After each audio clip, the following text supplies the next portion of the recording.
Hi అండి. అందరికీ నమస్కారం. Welcome to my channel. ఈ వీడియోలో ఏపీ ప్రభుత్వ పెన్షనర్స్ అందరికీ ఇప్పుడే అందిన తాజా వార్త అండి. మరి దీనికి సంబంధించినటువంటి పూర్తి వివరాలు ఈ వీడియోలో తెలుసుకుందాము. సో, వీడియో అయితే ఎక్కడే గాని స్కిప్ చేయకుండా ఎండ్ వరకు చూసేయండి. అప్పుడే ఇన్ఫర్మేషన్ పూర్తిగా అర్థమవుతుంది. అలాగే ఈ వీడియో చూస్తున్న ప్రతి ఒక్కరు వీడియోకైతే లైక్ చేయండి ఫ్రెండ్స్. ఈ వీడియోని తోటి ఉద్యోగ పెన్షనర్ మిత్రులతో అయితే షేర్ చేయండి.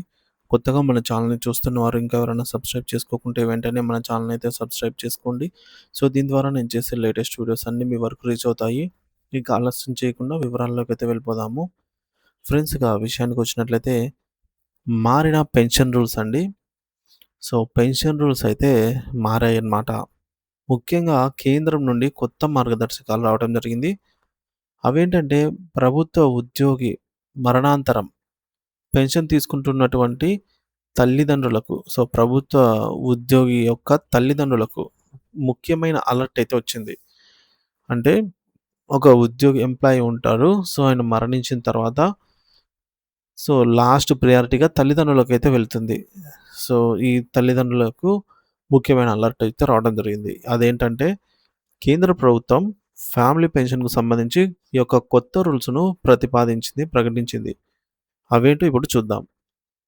ఈ కొత్త మార్గదర్శకాల సారాంశం ఏంటంటే లైఫ్ సర్టిఫికేట్ తప్పనిసరి. ఎవరికి అంటే ఇకపై ప్రభుత్వ ఉద్యోగి మరణించిన తర్వాత వారి ఫ్యామిలీ పెన్షన్ పొందుతున్నటువంటి ఇద్దరు తల్లిదండ్రులు పెంచిన రేటు అయినటువంటి 75% పొందడానికి ఈ యొక్క పెన్షన్ 75% పొందడానికి ప్రతి సంవత్సరం గూడా తమ లైఫ్ సర్టిఫికేట్‌ను ఇద్దరు తల్లి మరియు తండ్రి ఇద్దరూ సమర్పించాల్సి అయితే ఉంటుంది. ఇది గతంలో అవసరం ఉండేది కాదు. కానీ ఇప్పుడే కొత్తగా రావటం జరిగింది. మరి పెన్షన్ రేట్లలో మార్పులేమైనా ఉంటాయా అంటే, ఉద్యోగి బ్రహ్మచారిగా అంటే వివాహం లేకుండా లేదా వితంతువుగా అంటే పిల్లలు లేకుండా మరణిస్తే తల్లిదండ్రులకు డిపెండెంట్ పెన్షన్ మంజూరు చేస్తారనమాట. సో, ఎవరైనా ఎంప్లాయీ మ్యారేజ్‌కి ముందే చనిపోయినా, లేదా మ్యారేజ్ అయ్యి ఇంకా పిల్లలు పుట్టకముందే చనిపోయినా, వారి తల్లిదండ్రులకు డిపెండెంట్ పెన్షన్ మాత్రం ఇస్తారు. ఆర్థిక పరిస్థితులతో సంబంధం లేకుండా అంటే వాళ్ళ తల్లిదండ్రులకి ఎంత ఆస్తి ఉంది అనే దానికి సంబంధం లేదు.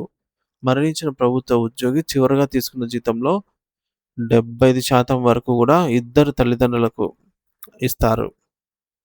ఇక తల్లి లేదా తండ్రి మాత్రమే జీవించి ఉంటే 70% గాకుండా 60% మాత్రమే. సో, 75% తల్లిదండ్రులు ఇద్దరూ ఉంటే.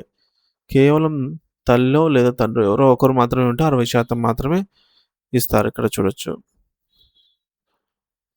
సో, ఈ విధంగా ఎంప్లాయీ గనుక మరణించినట్లయితే. ఇక మునుపటి విధానంలో మార్పులు. గతంలో ఫ్యామిలీ పెన్షన్ తీసుకుంటున్నటువంటి తల్లిదండ్రుల్లో మరణించినా సరే మిగిలిన వారికి ఎక్కువ పెన్షన్ అంటే 75% గతంలో 75% పూర్తిగా ఇచ్చేవారనమాట. లభించేది. ఎందుకంటే ఇప్పుడు ఇద్దరు తల్లిదండ్రులు లైఫ్ సర్టిఫికేట్ సమర్పించాల్సిన విధానం అప్పటి వరకు లేదు. సో, అప్పటికి లేదు కాబట్టి ఇది కొత్తగా వచ్చిన రూలు. సీసీఎస్ రూల్స్ 2023 ప్రకారంగా అయితే ఈ రూల్ రావడం జరిగింది. ప్రభుత్వ ఉద్యోగి మరణించిన తర్వాత అతడు లేదా ఆమె జీవించి ఉన్న భార్య లేదా భర్త, పిల్లలు లేని పక్షంలో తల్లిదండ్రులు ఫ్యామిలీ పెన్షన్ అయితే పొందగలరు ఈ సందర్భంలో. ఇటువంటి సందర్భంలో పెన్షన్ మొత్తం అనేది తల్లిదండ్రుల సంఖ్యపై అంటే ఇద్దరు ఉన్నారా? లేదా ఒకరే ఉన్నారా? అనే దానిపైన ఆధారపడి ఉంటుంది. తల్లిదండ్రులు ఇద్దరా? లేదా ఒకరా అనేది. ఇక 75% పెన్షన్ కోసం నిబంధన. ఇద్దరు తల్లిదండ్రులు ఇంకా జీవించి ఉన్నారా? అని ఇప్పుడు తప్పనిసరిగా తనిఖీ చేస్తూ ఉన్నారనమాట. గతంలో ఇలా చేసేవారు గాదు. ఎవరో ఒకరున్నా సరే 75% ఇచ్చేవారు. కానీ ఇప్పుడు ఇద్దరు ఉంటేనే 70%, ఒక్కరు మాత్రమే ఉంటే 60% మాత్రమే ఇస్తున్నారు. ఇద్దరు లైఫ్ సర్టిఫికేట్ గూడా సమర్పించాల్సి ఉంటుందండి. లేకపోతే వారికి ఇచ్చేటటువంటి 70% పెన్షన్ అయితే రాదు. ఒకవేళ ఒకరు మరణిస్తే ఇన్ కేస్ ఒకరు గనక మరణించినట్లయితే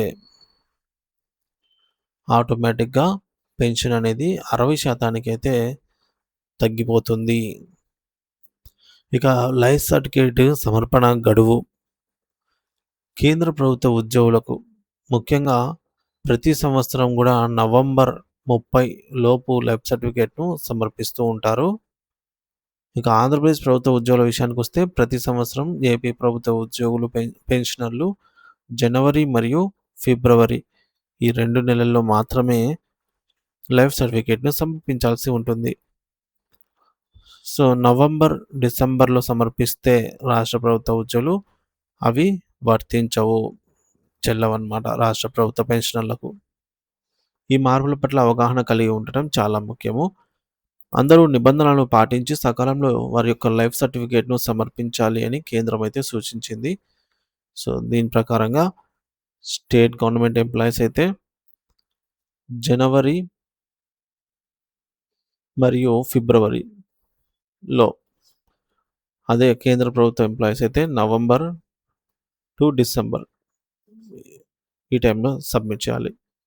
సో, మన కేస్‌లో ఏందంటే తల్లిదండ్రులు ఎవరైతే ఉద్యోగం చేస్తున్నటువంటి ఎంప్లాయీ యొక్క తల్లిదండ్రులు ఎంప్లాయీ గనుక మరణించినట్లయితే, సో, వారి తల్లిదండ్రులు ఇద్దరిది, సో, ఇద్దరుంటే ఇద్దరికి కూడా లైఫ్ సర్టిఫికేట్ సమర్పించాలి. లేదంటే 60% మాత్రమే, ఒకరే లైఫ్ సర్టిఫికేట్ ఇస్తే 60% మాత్రమే వస్తుందని ఈ కేస్‌లో మనకు అర్థమైతుంది.